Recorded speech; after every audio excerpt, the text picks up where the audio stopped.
Umaskini unaogopa nidhamu. Hakuna yeyote anayekuwa na nidhamu kwenye kila eneo la maisha yake akawa maskini, kwa sababu nidhamu zinakupa heshima, kusimamia na kuthamini kila shilingi mia unayoikamata. Unakupa heshima na nidhamu kusimamia fedha, kusimamia muda.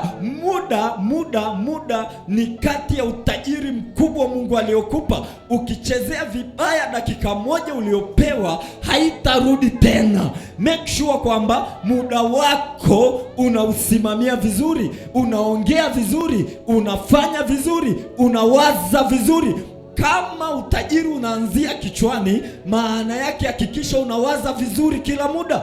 Hakikisha asilimia kubwa ya maisha yako, siku ina masaa 24, hakikisha angalau asilimia 75 ya masaa 24 unawaza positive, unawaza vizuri, unawaza na Mungu.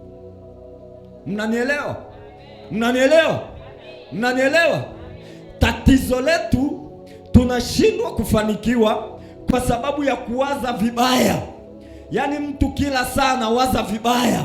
Akikuangalia yeye kichwani kwake anawaza vibaya. Mbona huyu dada amekuwa mweupe, mimi nakereka.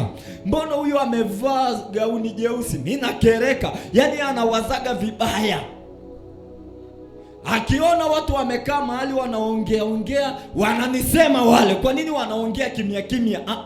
Wewe mwaze Kristo, waza vizuri.